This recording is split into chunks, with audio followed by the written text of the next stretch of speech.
Hello there, Pursuing Freedom friends, and thanks for being with me today. It is just going to be me today. I decided that I wanted to air a solo cast in light of the world we are living in as this podcast is being released on April 3rd, 2020, amidst the coronavirus pandemic and how it is affecting us as a world, as real estate professionals, as human beings, and beyond.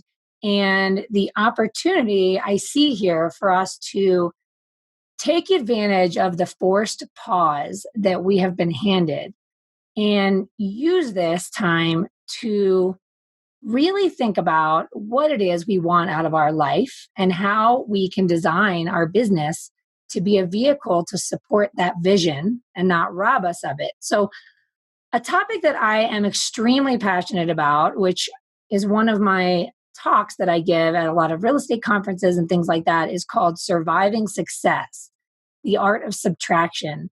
And the reason I'm passionate about this is that I always joke that from flat broke to burnout, I've been through it all. And regardless of where you are as you're listening to this particular podcast episode, whether you're new to real estate or you are a seasoned veteran, whether you're struggling to get your business off the ground or whether you were previously overwhelmed with volume before the pandemic hit, whatever the case might be, what I know to be true is that it is extremely stressful when you're getting started in the business or when life hands you a curveball, much like we're experiencing today, which also happens, by the way, when other life events happen. Clearly, we are experiencing something unprecedented in our world right now, but this happens in our journey of entrepreneurship and life where we do get handed curveballs and we need to adapt and we need to pivot. And in my opinion, there's no better time than right now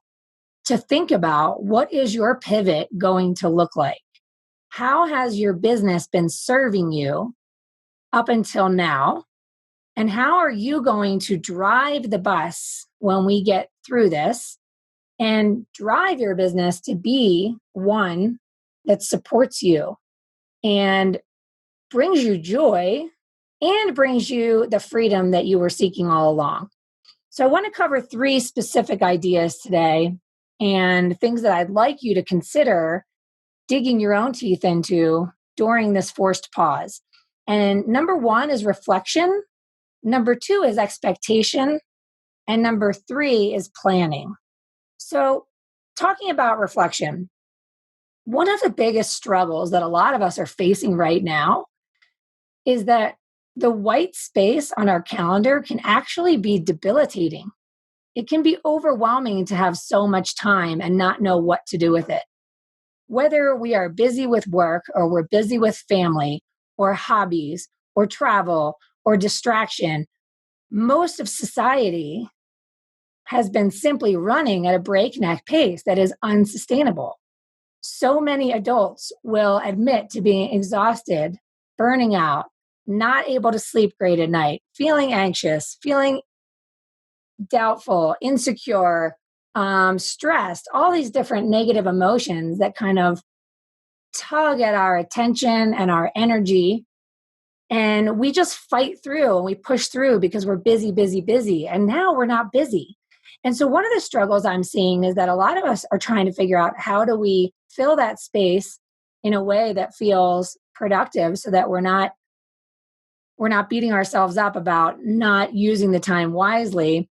And then alternatively, how do we fill the space with things that can bring us joy and support us in keeping a positive mindset throughout this unprecedented time in our life?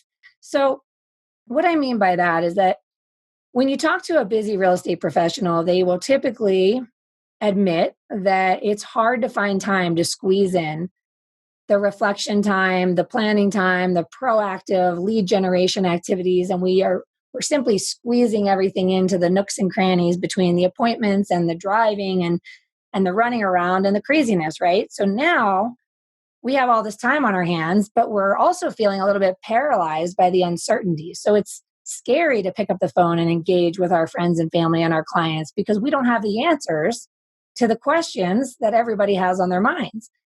But you don't really need to have the answers, and you don't need to arbitrarily fill hours being busy because that's what you're simply used to doing.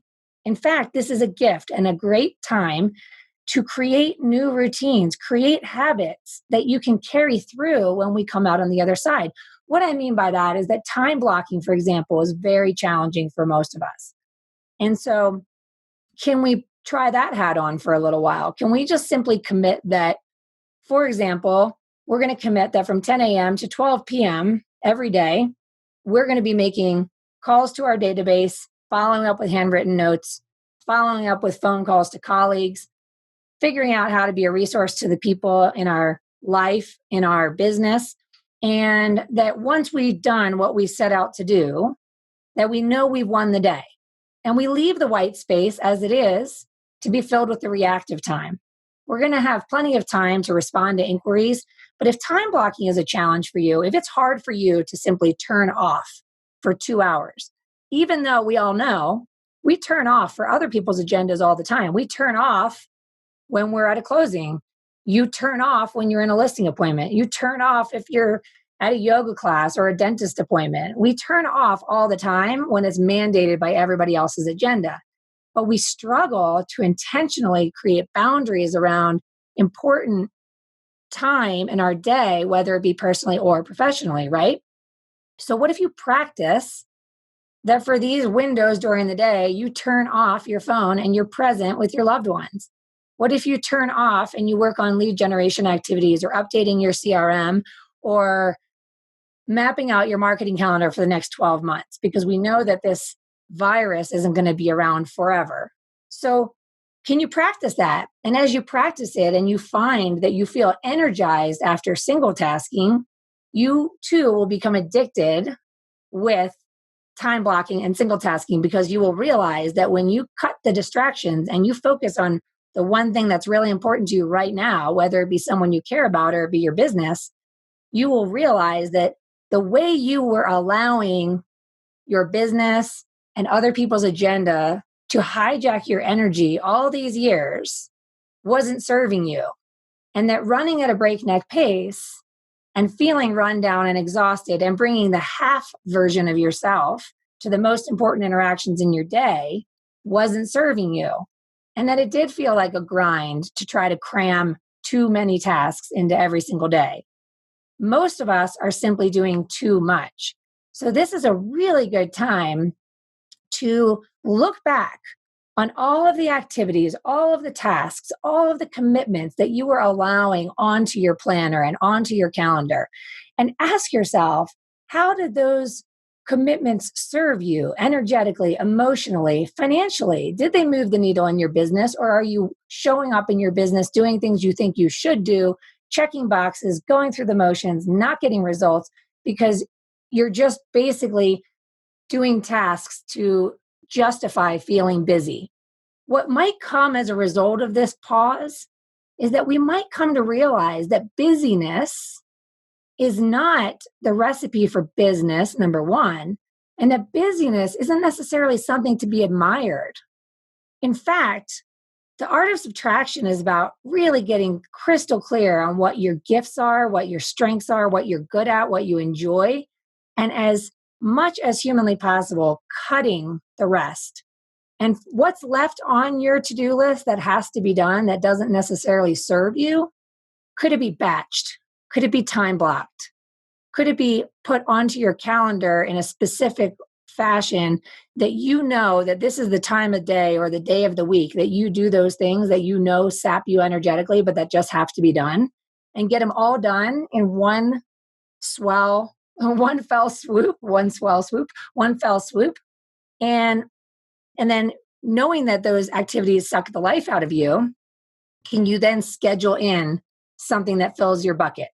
Lunch with a friend, the kind of workout that you love to do, so that you can give yourself the opportunity to reset before you move on to those most important obligations that you have, which are the ones that you've selected and permitted onto your calendar and your to-do list, because you know that those are the activities you're good at, you enjoy, and that move the needle for you. Okay. So this is a really good time to take time and reflect. what up until now has been serving you, what has been depleting you emotionally, energetically, financially, relationally, and then make a decision, make a commitment to yourself that you became self employed for a reason. You were seeking something when you jumped ship from the safety and security of a steady paycheck. And then the question is, are you actually permitting yourself the enjoyment of the freedom and flexibility you were once seeking? Or do you go on that bike ride, but you're preoccupied by the to-do list? Or are you hanging out with someone you care about, but you're mentally a million miles away?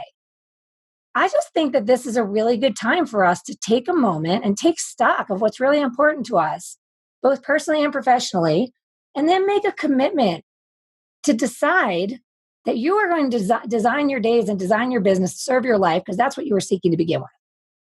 The next thing I want to talk about is our expectations. So, what were you seeking to begin with? Because if you were seeking financial freedom and you're at a stage in your business where you've enjoyed some financial success, then you may be like me and you may have arrived at a place where you are so grateful for the financial success that you allow yourself to compromise your time and your relationships and your health in exchange for the financial freedom you were seeking and that you were hustling and working so hard to attain. And that, my friends, is propelled by fear. That is fear that is telling us that the only way to enjoy the financial rewards of this industry are to suck it up. Just suck it up and just get through it and just push through and just work those long hours and stay up till 1:00 in the morning and check more boxes and get more done, because this is what it looks like to be successful. And we're so lucky and we're so grateful. That is stressful. It's not enjoyable. And I am pretty sure that's not the life we envisioned when we signed up for entrepreneurship. So again, what are you willing to do to create the life of your dreams and let this business be the vehicle to support that vision? And if you're hungry and you're getting started, my advice to you is don't compare yourself with others. Don't wait until you're overwhelmed with volume, which is, by the way, inevitable for anyone who sticks it out and works hard and does hustle and go after it. The financial success is there, it's available to you, and you can have it. But if you think that you're going to arrive at that sunshiny day where the money's coming in and it doesn't feel overwhelming to have the trade-off of your time and your health and your relationships or anything of the sort, I can tell you, my friends, that it's just a false notion that you don't need to plan for success. Success in our industry from a volume and income perspective is 100% available to anyone. We all know this if you've been listening to the podcast for a while. The diversity of individuals in our industry that have achieved success and found joy in the journey is incredible. So it's not to say that anyone can succeed, but it is to say that anyone who decides they want to succeed and is willing to do the work, that success is available to you. The question is, what do you want it to feel like? So first and foremost, expect it. Expect that it's going to come, and expect that you need to have great systems in place, that you need to know who you are authentically as a human being. What are the things that set your soul on fire? What brings you joy? Because if you can figure that out and you can operate 80% of your day in that world of what brings you joy and what you're good at, trust me, the business will never feel like a grind. You will feel in flow day after day after day. You will be bringing value to every person you interact with. You will have a ripple effect, a magnetism that attracts the right kind of clients to you and your business and your life. So cut the fat. Don't try to be someone for everyone. Expect success. Don't ever try to be the person that serves 100% of the population because you're simply hungry for a deal and desperate for a deal. We are not in the business of closing deals. We are in the business of building relationships. And real long-lasting relationships are built on joy, value, and authenticity. So expect success. Now, if you're struggling to figure out how do I design this business if I'm brand new to the business, or if I was running at the breakneck pace and it's too overwhelming to think about adding systems or organizing myself, I just need to get through it, I'm just going to suck it up. That's not how success should feel. I would highly, highly recommend that you use this downtime, if you're consuming this around the time that it was released, to order and read a book called Strengths Finder. The author is Don Clifton, and there is a test at the back of the book that you can take to identify what are your 5 attributes, your natural born abilities, talents, personality traits, etc. And from there, you can figure out how to design a business model around who you are as you are. So one of the things he says in the book, I'm just going to read from something I copied into my journal because I thought it was so powerful, is that the key to human development is building on who you already are. This is so powerful. We are not in the business of trying to be like everyone else. The diversity I just alluded to is evidence that who you are exactly as you are is enough. And all you need to do is figure out how to bring that joy and that passion and that genuine care that lives in your soul into your business, and it will breathe life and fire into your business, and that fire will spread. So once you acknowledge that you're not great at something, the first question to ask yourself is whether it's necessary for you to operate in your area of lesser talent at all. If you must do it, you might need to establish systems to manage your lesser talent and keep things on track. The key is to be aware of your potential and your limitations. And I absolutely love this.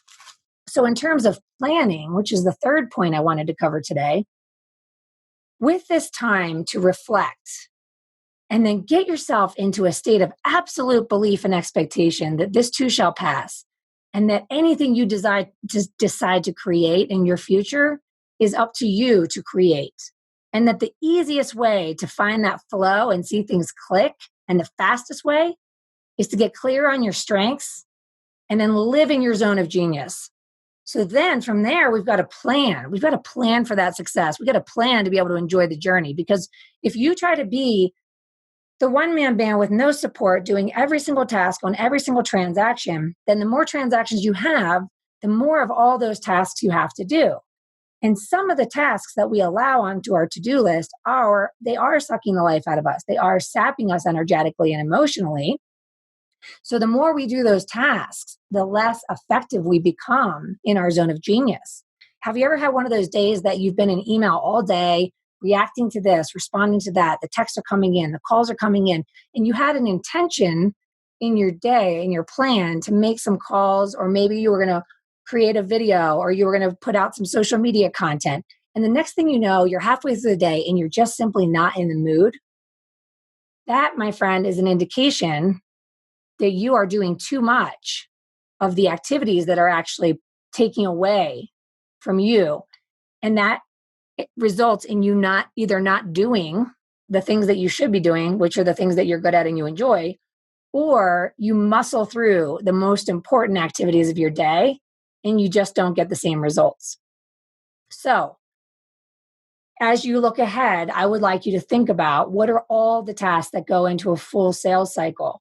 And I'm not suggesting that you're planning to hire an assistant necessarily. The beautiful thing about our business and the diversity is not only in the human beings that find success and joy in the business, it's also in the way this business can be run. Your business can be run exactly as you want it to be. You 100% can be a solo agent. You do not need to have a team. But if you're going to do all the tasks, do pay attention to how those tasks affect you and how you organize your day.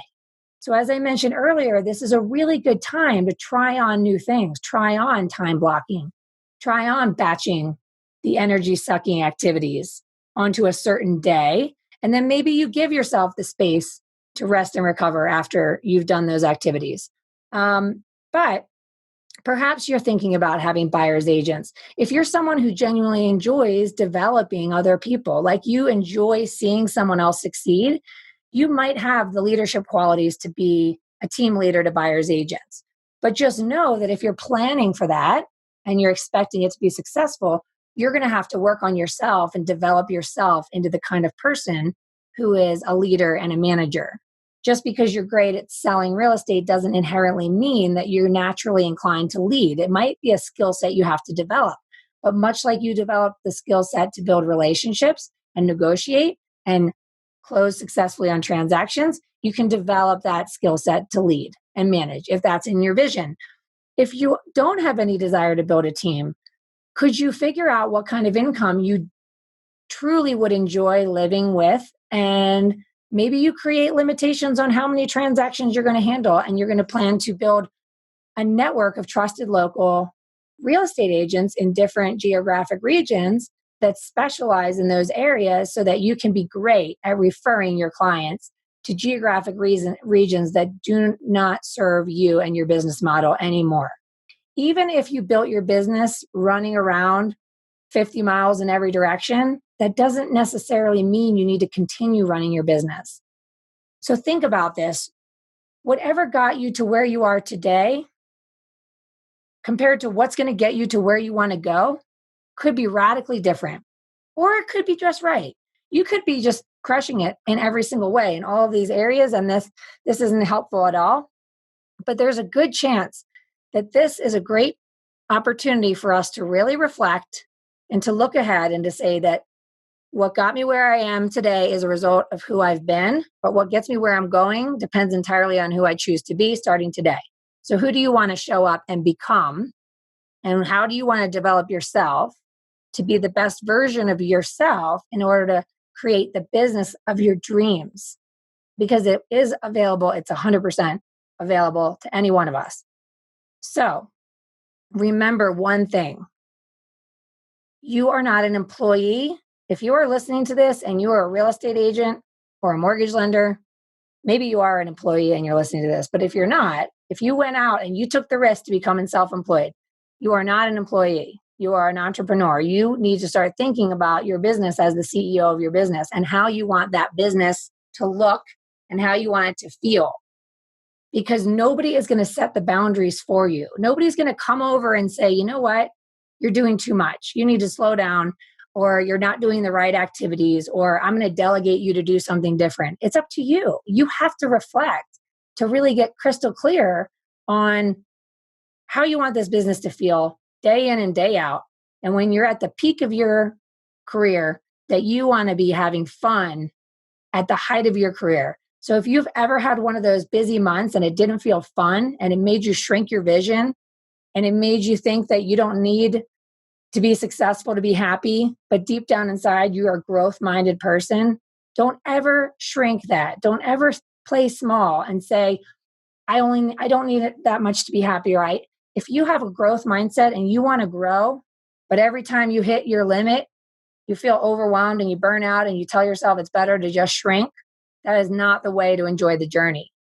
You can have anything you set your mind to. Just be smart about it. So use this time to reflect. Set your expectation that this too shall pass and that greatness awaits you. And then start planning. And in the planning process, be sure you subtract. Okay? It's not how bad do you want it. It's how much do you want to enjoy it when you have it. Okay? Whatever you want, you can have it. What matters to me is that you have fun doing it and that you enjoy the journey. All right, my friends, I hope you are safe and healthy.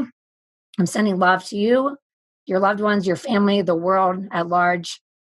This is a crazy time, and we all need to do our best to manage ourselves each day and find the gratitude that will help us push through the fear and the uncertainty and the overwhelm of what we're living through.